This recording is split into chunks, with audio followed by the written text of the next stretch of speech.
नमस्ते बच्चों। कक्षा 7 विषय विज्ञान और आपका लेसन है 15वां प्रकाश। इसके बारे में अपने पढ़ चुके हैं। तो इस चैप्टर में अपने क्या पढ़ा, इसका सारांश देखते हैं।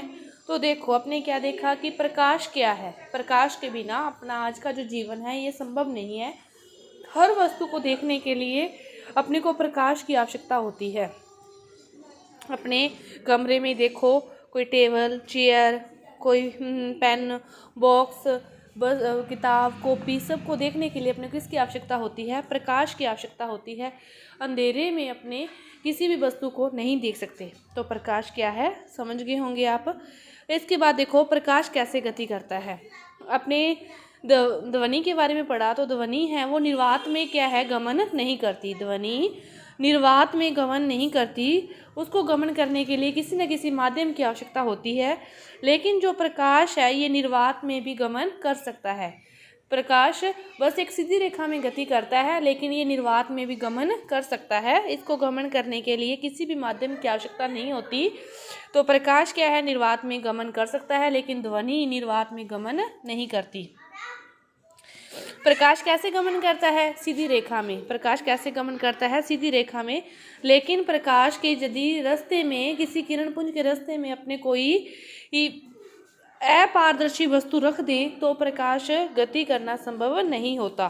कब संभव नहीं होता? जब इसके रास्ते में कोई ना कोई अपनी अपारदर्शी वस्तु रख दें, तब इसका गति करना संभव नहीं होता। लेकिन ये निर्वात में गमन कर सकता है और ध्वनि निर्वात में गमन नहीं करती। परावर्तन के नियम। परावर्तन के अपने 2 नियम पढ़े थे। परावर्तन, आपतन कोण और परावर्तन कोण का मान क्या होता है? बराबर होता है। कितने नियम पढ़े? 2 नियम कि आपतन कोण और परावर्तन कोण का मान क्या होता है? बराबर होता है। आपतित किरण, परावर्तित किरण और अभिलंब तीनों क्या होते हैं? एक ही समतल पर स्थित होते हैं। तीनों का तल क्या होता है? एक ही होता है। आपतित किरण और परावर्तित किरण का जो मान है वो कैसा? आपतन कोण और परावर्तन कोण का मान क्या होता है? बराबर होता है। इसके बाद आपने पढ़ा था कि परावर्तन के 2 नियम होते हैं, नियमित परावर्तन और विस्तृत परावर्तन। जो नियमित परावर्तन होता है ये समतल सतह से निकलने वाले परावर्तन को कहते हैं। कि कोई भी प्रकाश की किरण पुंज किसी समतल सतह से या दर्पण से टकराती है तो उसकी आपतित किरण और परावर्तित किरण दोनों के बीच के जो कोण है वो क्या होते हैं? बराबर होते हैं। तो इस परावर्तन को क्या कहते हैं? नियमित परावर्तन कहते हैं। इस परावर्तन को क्या कहते हैं? नियमित परावर्तन कहते हैं। इसी के विपरीत नियमित परावर्तन के बारे में समझ गए आप कि दर्पण जैसे समतल सतह से निकलने वाले परावर्तन को नियमित परावर्तन कहते हैं। विस्तृत परावर्तन वह होता है जब प्रकाश की किरण किसी दीवार की सतह पर आपतित होती है, किसी खुरदरी सतह पर आपतित होती है और उसका फिर आपतन का, परावर्तन का पता नहीं किस दिशा में होता है। उस और उन कोणों का भी कोई भी मान बराबर नहीं होता।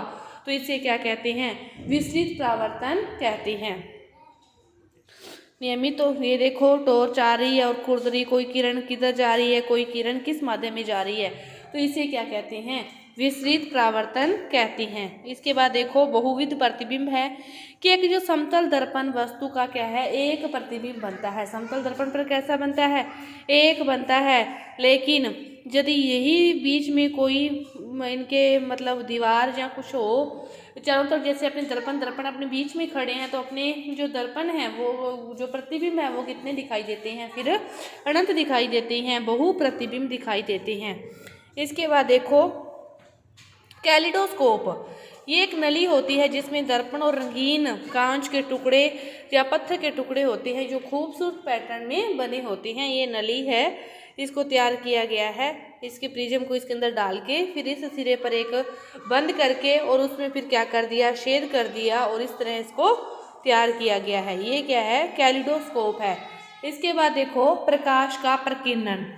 कि सूर्य के प्रकाश को सफ़ेद प्रकाश माना जाता है। सूर्य के प्रकाश को सफ़ेद प्रकाश माना जाता है और श्वेत प्रकाश को किसी भी प्रिज्म में से गुजारा जाता है तो वह 7 रंगों में विभाजित हो जाता है। इसे क्या कहते हैं? प्रकाश का प्रकीर्णन कहते हैं और इन्हें प्रकाश का स्पेक्ट्रम कहते हैं। किसी भी कांच के प्रिज्म में से गुजारा जाता है तो इसमें क्या होता है कि श्वेत प्रकाश को अपने संघटन रंग से परिखरने की प्रक्रिया को प्रकाश का प्रकीर्णन कहते हैं और लाल रंग की तरंगदैर्घ्य सबसे ज़्यादा होती है। इसीलिए जो लाइटों में लाल रंग का प्रयोग किया जाता है ताकि दूर से ही वो दिखाई दे दे। इसकी तरंग दैर्ध्य क्या होती है?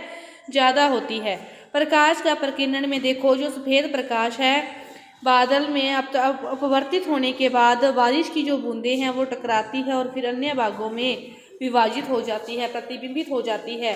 तो ये क्या है? प्रकाश का प्रकीर्णन है।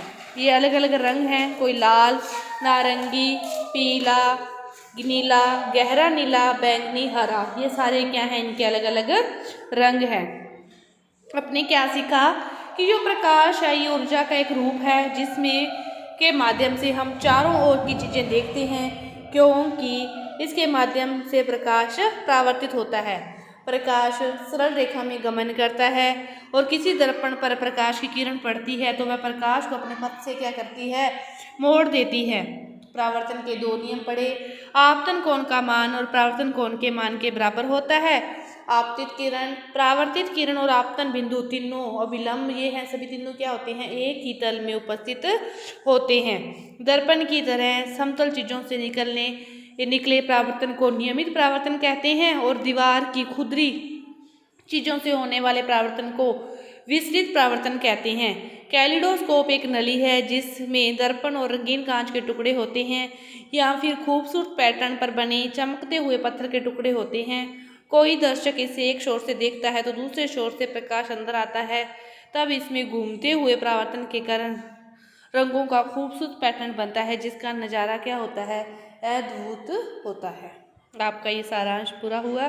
धन्यवाद।